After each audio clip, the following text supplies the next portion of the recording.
Happy Monday, everybody. Welcome back to Destination PW. Coming up in today's video, Bray Wyatt to AEW update. Yes, we're talking about Bray Wyatt again because there's some new information that suggests possibly WWE allowing Bray Wyatt to work for AEW sooner if he so chooses to sign with AEW. We're also going to talk about Samoa Joe vacating the NXT Championship.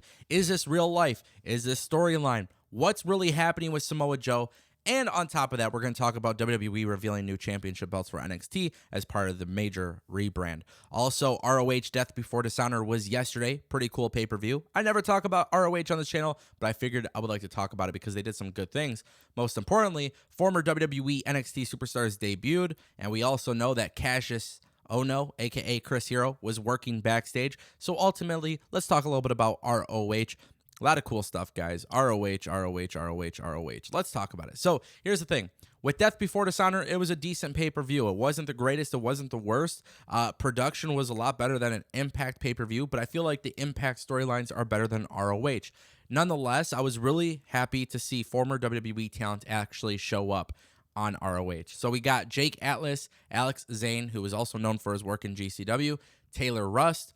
All three of them made an appearance at ROH Death Before Dishonor. Now, it's really cool to see former WWE talent there, especially so soon after the releases. Pretty much, it's what you would expect. Like, these are the guys that they're not heavy hitters for WWE, they're not heavy hitters for AEW, but they're great talent. And the thing is, Jake Atlas, Taylor Rust was a great match. Alex Zane, always a great in-ring wrestler. So, like, at the end of the day with ROH, the thing that excites me is they are really the alternative when it comes to wrestling, in my opinion. I don't watch a lot of it, but from what I've seen, they truly feel and look like an alternative to what we're used to, and I like that. I brought this up too. Bronson Reed was not there. Bronson Reed is currently dealing with visa issues, so whether he goes to AEW, ROH, Impact, New Japan, whatever it may be, he's got to get his visa issues figured out. But now we're going to start seeing former WWE talent, NXT talent, start shifting their way to other companies. We're already seeing it on AEW Dark. Now we're seeing it on ROH pay-per-view. It's very, very cool stuff, to be honest, and I'm excited to see what happens because ROH is proving that they are not the bottom. They're not at the bottom, right? Like, there is a place for everybody in pro wrestling, and ROH is still a desirable place. So it's just something to keep in mind, some pretty cool stuff.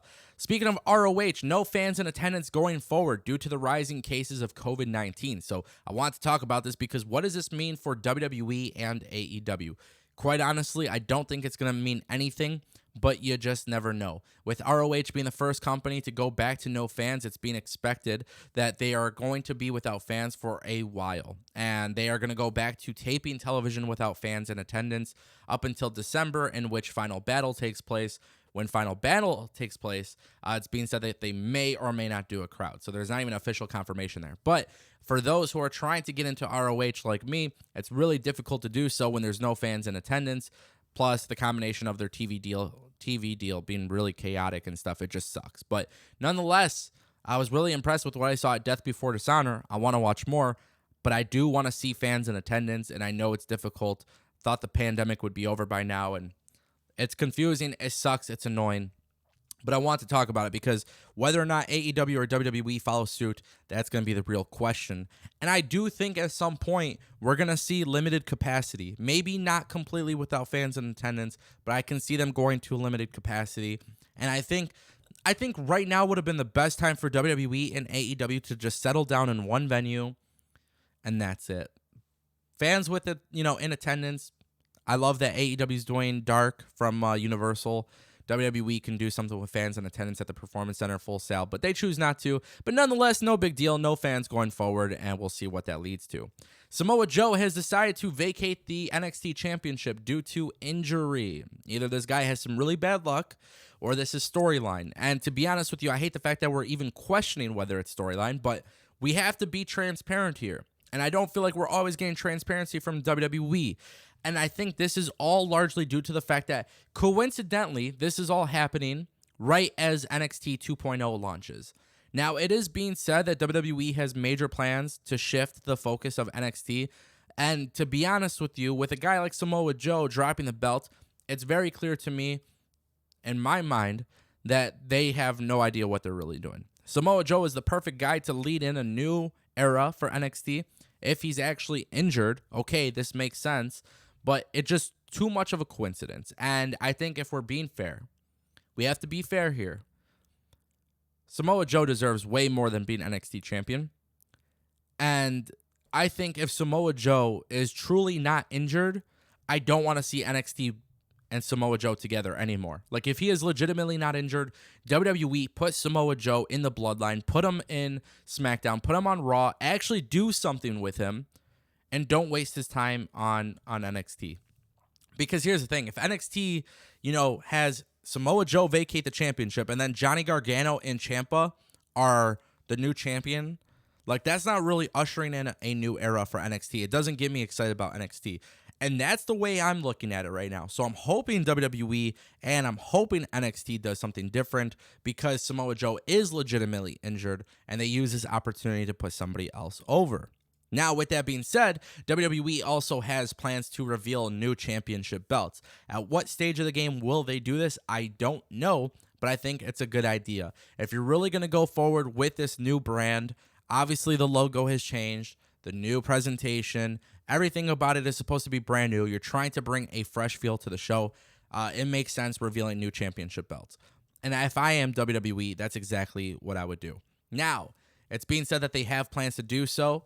When they will be really interesting. But I think right now, going into tomorrow, Tuesday, SmackDown, or Tuesday, NXT, then we got Wednesday, Dynamite, Thursday, Impact, Friday, SmackDown. There is a lot of wrestling happening in 1 week, okay? So the reason why I bring this up is because you don't want to prolong this. If you want to get people excited about your product right now, ASAP, immediately, then you do it Tuesday. That's what I would do. But I'm excited because a new championship belt is always nice. I like the idea of new championship belt designs, even if they're not the best. AEW Grand Slam. Yeah, we're talking about it because a lot of people are curious about Bray Wyatt. And I've been talking a lot about Bray Wyatt because there's been tons of news about Bray Wyatt. But there are plans for Bray Wyatt to debut at AEW Grand Slam if he, in fact, chooses to sign with AEW. Like, once it's official, if he officially signs on the dotted line, that type of thing. Now, the reason why this is being brought up, a lot of people aren't talking about this. There is a possibility that WWE will actually allow Bray Wyatt to sign with AEW before his non-compete clause is over. Now, keep in mind, during the non-compete clause, he is still being paid by the WWE, so he would forego that pay, that salary pay. But WWE letting him go and go early to AEW would actually be a remarkable thing. I believe this was being speculated by Meltzer. The reason why this is important, though, is because the idea that Bray Wyatt would be able to be in New York and honor his best friend, Brody Lee. And honestly, if you're WWE, you kind of look like a prick for not allowing them to do so. I mean, who knows? But WWE is a trillion-zillion-dollar corporation, and who knows what they're really thinking. But if Bray Wyatt does show up at AEW, it looks like the plan would be for him to be at Dynamite's Grand Slam event at Arthur Ashe Stadium, which is just a few weeks away. So if WWE allows this to happen, this is big news. This is great news, and I'm excited to see what happens. Whether or not you want Bray Wyatt in AEW, whether or not he fits the mold, I know it's something I'm intrigued in, and that makes it all the better. If you guys want more videos like this, go ahead and click that subscribe button and ring the bell. And I will bring you guys more news videos every single day. Pro wrestling content, pro wrestling gaming, all that good stuff. Get more from Destination PW. Almost 30,000 subscribers, guys. We're getting closer and closer. So I appreciate your support. Thank you guys for watching, and I'll see you next time.